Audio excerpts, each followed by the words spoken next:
Let me do this reading. This is the one that seemed right to read here.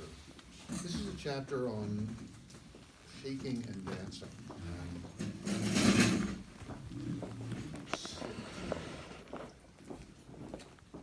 On a cold, damp morning in March 1999, while U.S. bombers roar overhead and UN trucks groan through the endless rows of tents in Macedonia's Stankovic refugee camp, I lead a workshop for 200 Kosovo Albanians who have fled Serbian ethnic cleansing.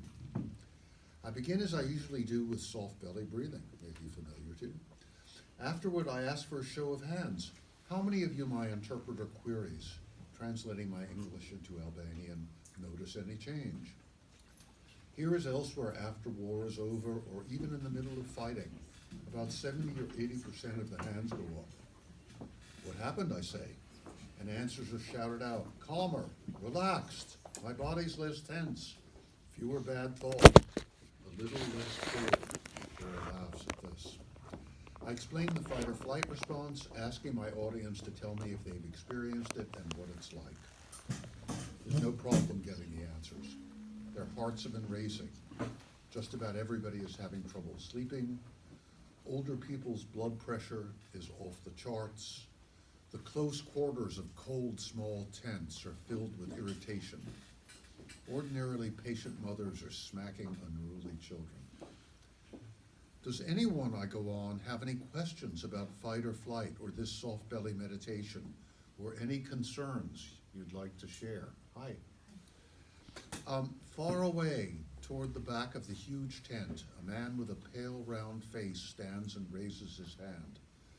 Doctor, he says, thank you so much for coming to help us. 3 months ago, I saw 21 members of our family massacred by Serbian paramilitaries. As I'm reading this, I'm thinking about what's happening in Syria right now. I cannot get the picture out of my mind. It's always there when I'm awake, the children falling and bleeding, my wife trying to cover the bodies, and it's there in my dreams. It was still there while we were doing the breathing. What can I do to make it leave my mind? My own mind stops. My beating heart seems to overwhelm my voice. Finally, I tell him that I'm so sad and moved by what he has told me, and honored that he would share his pain with me. I do not know what I can do to help, I say, but I do hope that you will stay with us in this workshop. Thank you, doctor, he says, and sits. I speak haltingly at first, my eyes filled with the face of this questioner, whom I think of as the man of sorrow, with his unimaginable suffering.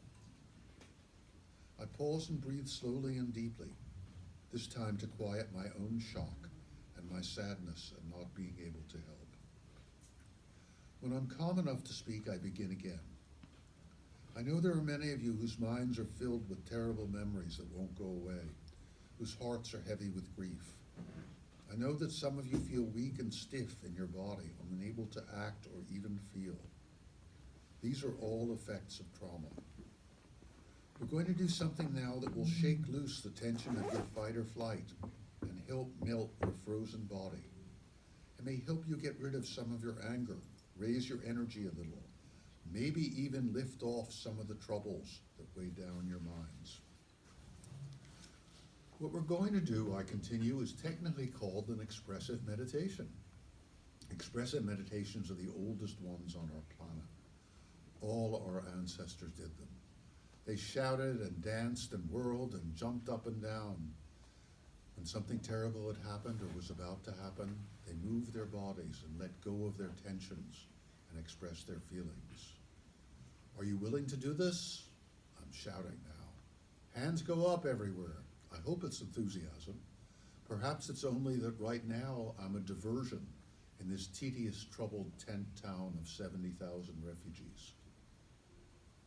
In the first part, we'll shake for about 6 to 8 minutes to fast music. Then we'll stop and stand still for a couple of minutes, relaxing, paying attention to being aware, mindful of our body and our breath. Then there will be new music. Just let your body move to it. I don't say dance because then you'll have an idea in your head, waltz or salsa or electric slide, some laughs. Or you'll start worrying, I'm such a poor dancer. Or you'll start thinking how you're going to show off some new steps. Many laughs here. It isn't about those dances or any particular dance, and it's not about skill. It's about doing your dance. Each of us is different. We all look a little different. We have different genes, different fingerprints, different faces, different minds, different preferences. So if there are 200 of us here, there will be 200 different dances. Now I'm going to show you how to shake, I say, climbing up on a truck bed so they can see me from the back of the tent. Put your feet shoulder width, bend your knees a little bit, and relax your shoulders. And now begin shaking from your feet up through your knees and your hips till your whole body is shaking. I do it and see incredulous looks on weathered faces. A grown man, a doctor, doing this? Meanwhile, the team of doctors and therapists I brought from the US spreads out and shakes with me. Soon pretty much everyone is moving up and down, shaking, laughing. Great, I shout. You're very good. This is just practice. We'll start again soon. Relax for a moment. Now, this is an experiment, I go on, and you may remember from science class that every experiment has conditions, things you have to organize so the experiment works the way it should. There's only one condition for this experiment. Close your eyes. That's so you don't peek at your neighbor and say to yourself, and I exaggerate here for comic effect, oh, I really need to teach that woman how to shake, or I could never be as good as him. Forget those other people for a while. Leave judgment and comparison outside our tent. This is just for you. Breathe deeply and slowly for a minute or two, I say. A few guys at the edge of the crowd shuffle around, puzzled and uncomfortable, but everyone else gets ready. Thank nature for this experience, as my teacher Sean used to tell me. Now begin. The music, fast, driving, rhythmic, electronic, fills the air underneath the huge tent. Shake up from your feet through your knees, hips, and shoulders to your chest. Let the shaking take over. Let your shoulders go. Most of us have so much tension there. I'm crooning, coaching, coaxing. More and more people join in, masses of men moving like jackhammers, women in hijabs gathering together, bobbing up and down, kids shaking arms and legs as if to bring down rain. Let your head go as you shake. Let your jaw hang open. Lots of us have tightness there. If sounds come out of your mouth, let them come. And now there are shouts, howls, a few high-pitched screams. If you feel silly or bored or tired, keep going. Let the shaking take over your whole body. Good, good, keep going. I'm shaking as hard as I can now, my head whipping side to side, laughing, enjoying, and encouraging my new partners. After about 4 minutes, just when everyone is ready to call it a day, I shout the remaining time. 3 minutes left. Scattered groans. If you feel tired or bored, pick up the pace. Keep going, faster. Good, good. 2 minutes.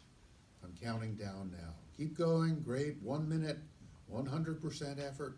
30 seconds, stop. The music stops and so do the shakers. Now be quiet. Pay attention to your breathing. Relax. Be aware of your body, of breathing.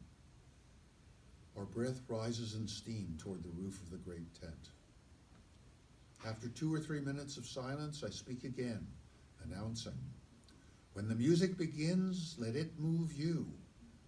A couple of dramatic chords surprise us, and then there's the voice of Jimmy Cliff, at once insistent and angry, upbeat and hopeful, urging us on. It's the reggae anthem. You can get it if you really want. Older people are shuffling in place. Younger ones kick their legs and flail their arms. Some can't resist opening their eyes and grabbing partners, mostly men with men and women in circles of women. Children are whirling.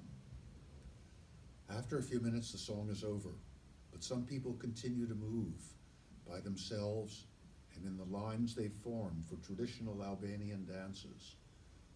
There's lots of loud talk. Women laugh and men slap each other on the back. It looks like sleepers have come awake. Eyes are bright.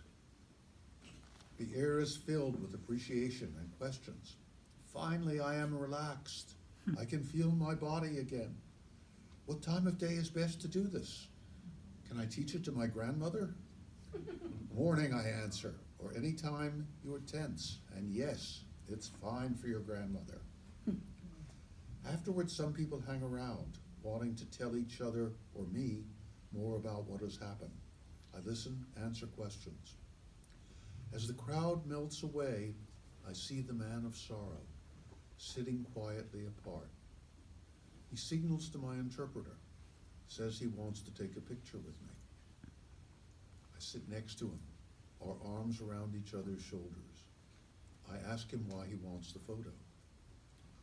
For a few minutes, he says, after the shaking, during the dancing, those terrible images and thoughts were gone from my mind.